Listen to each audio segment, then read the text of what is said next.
ठीक है जी। जो लोग पित्त की पथरी का ऑपरेशन करवाते हैं उनके लिए ख़ास तौर से आज मैं वीडियो तैयार किया है जी।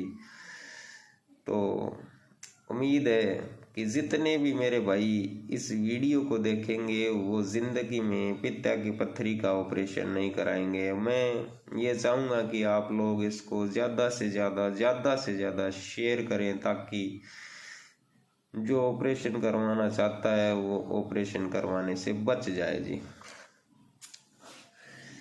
तो ऐसा है जी, पित्त की पथरी चाहे 5 mm हो, 10 mm हो, 15 mm हो, 20 mm हो, कितनी भी पित्त की पथरी हो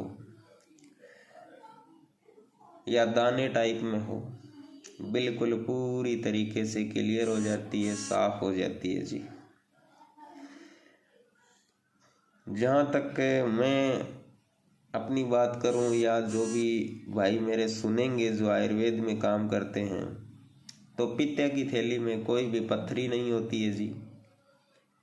जो डॉक्टर्स अल्ट्रासाउंड में बोलते हैं गॉल ब्लैंडर स्टोन है यानी पित्त की थैली में पथरी है, तो ऐसी कोई पथरी नहीं होती है जी। ठीक है जी। होता क्या है जी, जब हमारा पित्त यानी पित्त जब दूषित हो जाता है, यानी हम कहते हैं कि पित्त बढ़ गया है जी, शरीर में गर्मी लगने लग जाती है, पित्त बढ़ जाता है, तो ऐसे हालात में जब मरीज का पित्त बढ़ जाता है तो पित्त दूषित होने लग जाता है और दूषित होते होते उसके टुकड़े बनने लग जाता है, यानी वो सूख जाता है। और जब पित्त सूख जाता है तो जब हम खाना खाते हैं तो उस खाने का जो पाचन का काम है, यानी जो खाने का रस बनाने का काम है, वो है पित्ताशय का। पित्ताशय खाने का रस बनाता है और जब जो दाने सूखे हुए, कच्चे पित्त के जो दाने सूखे हुए हैं, वो जाकर उसके सिरे पे यानी उसके मुंह पे रुक जाते हैं।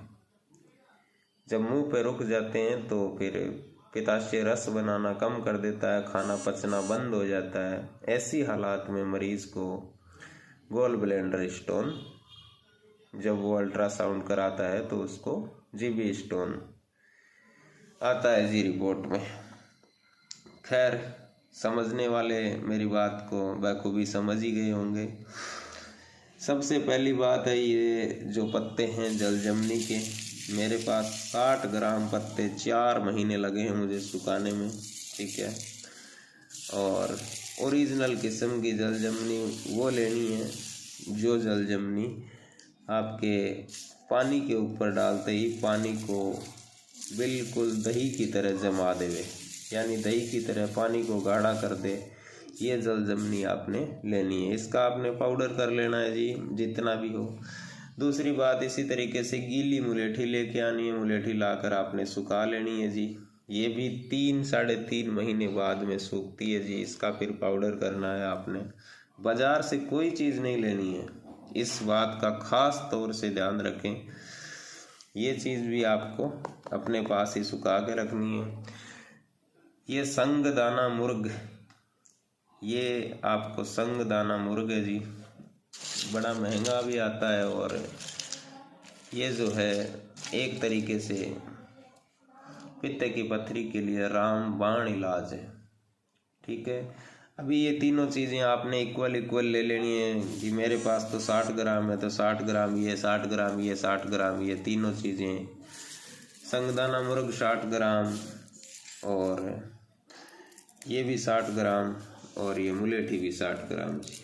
तीनों लेकर इसको बारीक पीस कर कैप्सूल भर लें। 500 mg का कैप्सूल सुबह शाम मरीज को इस्तेमाल करवाना है जी। 12-15 mm तक का पथरी अगर मरीज को होगा तो 20 दिन में मरीज का पथरी बिल्कुल क्लियर होगा जी, 101% क्लियर होगा जी।